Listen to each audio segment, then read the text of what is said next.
Excellencies, Ministers, Ambassadors, distinguished participants, ladies and gentlemen. It is a great pleasure to address you in this beautiful city of Vienna during the 20th General Conference of the United Nations Industrial Development Organization. History has shown us that industrialization can lift hundreds of millions of people out of poverty.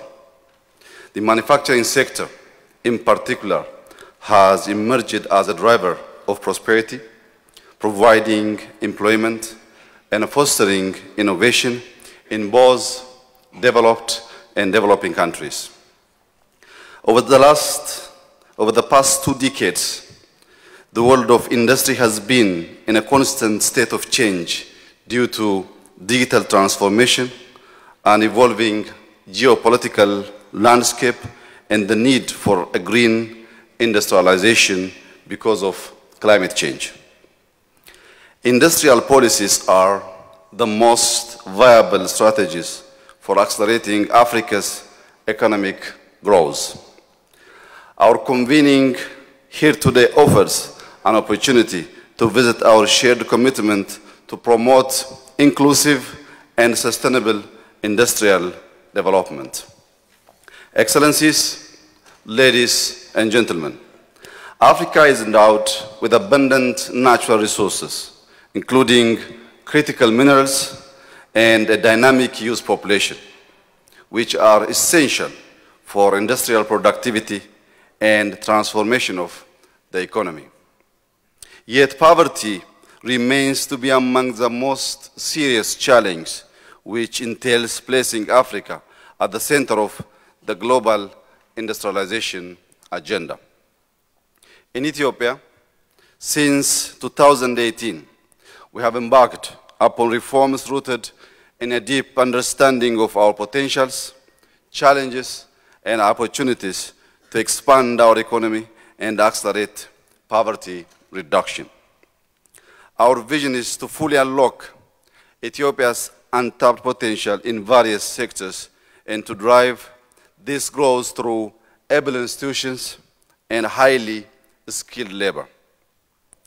Our pathway to prosperity follows a multi-sector growth approach to enable equitable development.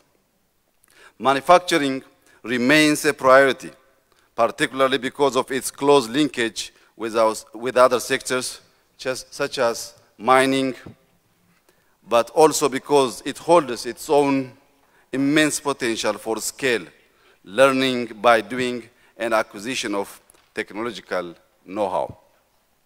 We are an entrepreneurial state that recognizes the private sector as the engine of growth and aim to harness our demographic dividend for productivity.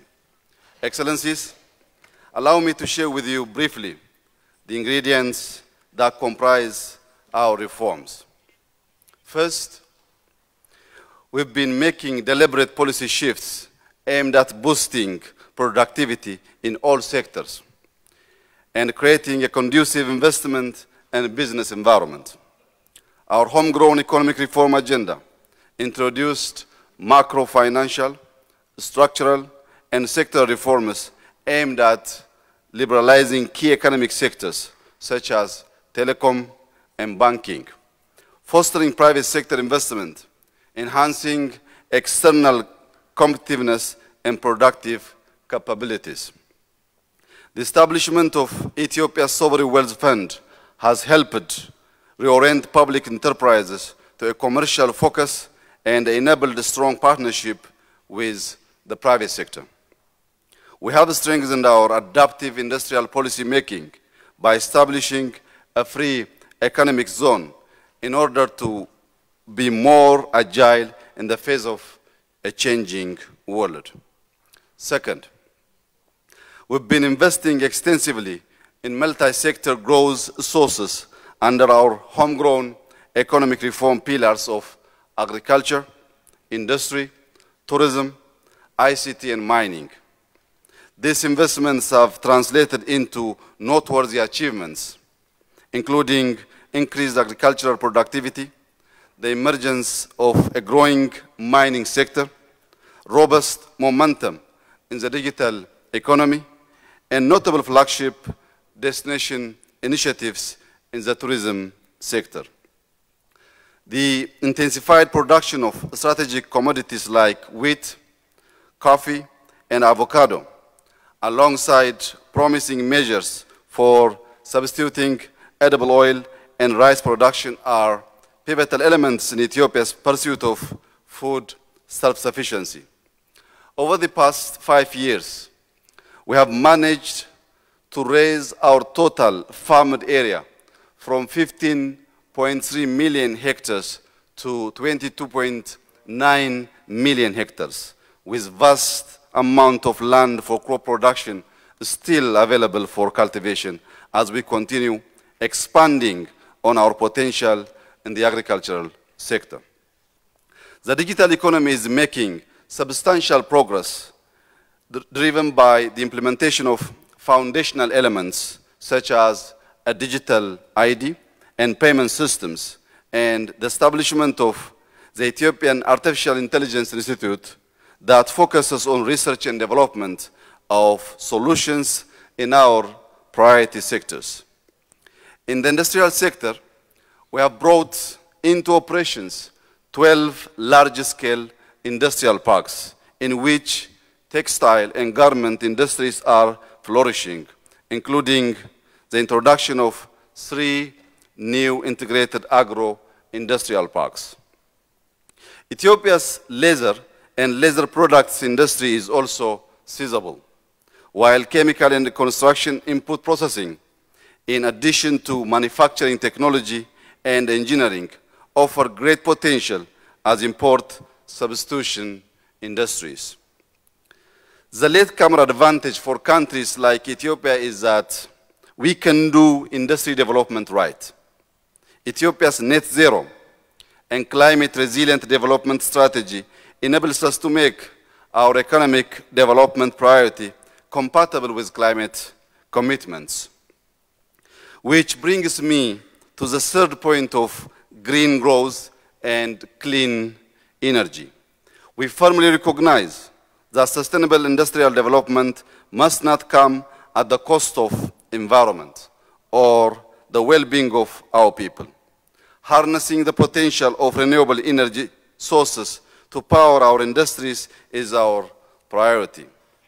Through our national energy policy and the energy efficiency strategies for various sectors, the government is committed to building a climate-resilient green economy by expanding electricity generation from clean energy sources. Ethiopia already generates 98% of its energy from clean sources. The Grand Ethiopian Renaissance Dam is Africa's largest hydropower plant, and Koisha is the 3rd largest. We are expanding our wind, solar, and geothermal sources, and currently harnessing green hydrogen to support industrial growth. Nationally, Ethiopia has more than 60,000 megawatt potential from our diversified and abundant renewable energy resources. But reaching this capacity requires significant investments. On green growth, Ethiopia remains a leader on the continent in the practical approach to climate change mitigation and adaptation. Since 2019, we have been diligently planting trees to address our dual goal of food security and climate change mitigation. 32.5 billion seedlings have been planted in 5 years through the mobilization of more than 25 million citizens throughout the country annually. Lastly, I would like to emphasize that social development is a key foundation for our development goals. We have invested in education and skills development of our youth, equipping them with the capabilities needed in various industries and innovative economic sectors. Our approach is to be inclusive and equitable, benefiting all segments of our society, especially the marginalized and the vulnerable.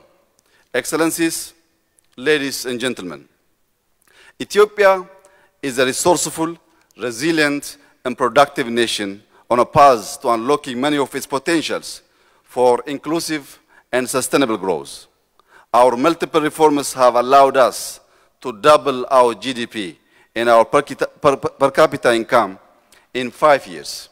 But one of the basic tools for sustainable economic growth and industrialization is the attraction of foreign direct investment. We've been hard at work creating a favorable investment and business environment to attract FDI. Yet further support is needed in matching the right investments to the right sectors. Similarly, skills and technology transfer are a center of Ethiopia's industrial development policy and practice. The jobs creation agenda is important to us, and it must be a joint agenda with countries in Europe and North America, which are main destinations for migrants. We have an abundant youth population that has increasingly become technologically savvy and skilled. We want to retain this talent in our country and on the continent. To do so, we seek the cooperation of developed countries in technology transfer, investments, and development financing. In conclusion, I would like to reiterate that we firmly believe that by pursuing inclusive and sustainable industrialization and diversifying our economy, we can create prosperity, reduce inequality, and contribute to a better future for our people and the world. I thank you.